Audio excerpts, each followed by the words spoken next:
Truly, I am the way, the truth and the life. And the truth knows all things. This is the text from the Gospel of the Holy 12. Many people still see the phrase "no one comes to the Father except through me" here, and may interpret it to mean that we can only reach the source through faith in Jesus. This certainly flatters the spiritual ego, the awareness that others are lost and that one is chosen. However, this contradicts divine justice as well as the treasure of religious diversity. A monoculture of religions would be an impoverishment of humanity. Diversity is, in every respect, a treasure of humanity. How much harm has already been caused by missionary work in Islamic countries? People then quickly become isolated, and so on. And on top of that, it is almost never very successful. A pope once said, "There are as many paths to God as there are people." It is no coincidence that I was born into a particular religious culture. If I love and live by the divine laws and orders, spiritual advancement can take place within any spiritual belief system. For me, for example, Islam is a religion of great inner beauty and order. In my neighborhood in Turkey lived a devout Muslim, a so-called Haji, that is, someone who has visited Mecca. He used to lead a rather wild life, alcohol, restlessness, little direction. But then came a profound religious transformation, and with it, everything changed. Since then, he has lived a life strongly shaped by Islam. His alcohol consumption ceased, as did his erratic existence. He started a family and found an orderly, clear path in life. To me, this demonstrates that an invisible spiritual force can be at work, a force that touches and transforms people deep within. Similar transformations are also known in Christian culture, for example in movements such as the Jesus People. It is as if something awakens within a person and realigns them. From the Gospel of the Holy 12. 44.3. Verily, I am the way, the truth and the life. And the truth knows all things. Note: Jesus clearly states that the Spirit of God is within us. Jesus lived fully in this Spirit as a role model. That is why he also says, "I am the way, the truth and the life." But he does not say, "No one comes to the Father except through me." This was apparently added and continues to this day to cause a schism among religions. That was certainly not his intention. 56.10. Jesus said to her, "I am the resurrection and the life. Whoever believes in me will live, even though they die. I am the way, the truth and the life, and whoever lives and believes in me will never die." Note: in Jesus we see true life. Whoever believes in me surely also wishes to live as Jesus exemplified. Our stage of development is not defined by what we know or believe, but by what we actually live out. This could have been expressed in the phrase "whoever lives." 75:11. It is not through the shedding of innocent blood, but through a righteous life that you will find the peace of God.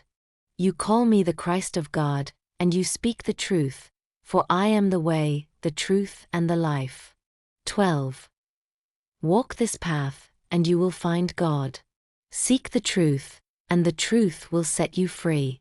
Live in life, and you will not see death. All things live in God, and the Spirit of God fills all things. In Jesus, we recognize the living expression of the divine will. He came to show us how to live, in love, truthfulness and compassion. Not out of fear, but out of reverence. Not out of duty, but out of love and gratitude. This chapter reveals Jesus as the teacher of a new consciousness. A master who transforms power into service, sacrifice into love, religion into life. He calls upon us to rediscover the purity of the beginning. Peace with creation, with God, with ourselves. 90.6. So it is with the truth. I am the truth, the way and the life, and I have given you the truth that I have received from above. Note: the Creator created the ingenious one and sent us a man who did not speak many words, but instead exemplified the plan and order of creation. Jesus is not merely a proclaimer of the truth, he embodies it. He shows us how a human being exists in perfect unity with God. That is why he can say, I am the way, the lived relationship with God. I am the truth, the clear revelation. I am the life, the fullness of divine being. He is our beacon, our sure standard, our guide in the darkness. Those who follow him do not chase after opinions, but after God. And surely it is not merely a matter of love for the Master. If it were, he would not have had to suffer so much for us. Only that which is rooted in God is absolutely true. We receive truth in accordance with our inner maturity. A diversity of perspectives is a treasure, not a contradiction. Truth is a path of heights, with God as the destination. Omram Mikhail Ivanov interprets the biblical text, "No one comes to the Father except through me," as follows. This means that man can only truly communicate with God through his higher soul. Christ is the Son of God, who is present in every being as a still hidden spark. By connecting with their higher self, human beings connect with the Christ principle and, through this principle, with God. You can only reach God through your higher self, for it is in this that the purest part of you is expressed. Therefore, never neglect meditation, for through it you can detach yourselves from the physical plane to ascend to the divine, the principle of your higher self. A different interpretation. Jesus did not mean himself as a person. And he certainly does not mean that Christianity is the only way. That would be absurd and incompatible with the love and justice of God. Rather, he meant the universal Christ Spirit, which he had visibly embodied for all people. Every person can become one with the Christ, regardless of whether they are Christian, Buddhist, Hindu, Jewish, Muslim, or whatever. It is not the one who accepts Jesus as their Savior who is saved, but the one who opens themselves to the inner Christ within their own heart.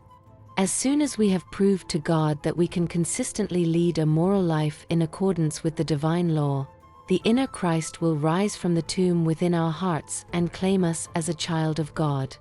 Jesus experienced this spiritual rebirth whilst meditating on Mount Tabor.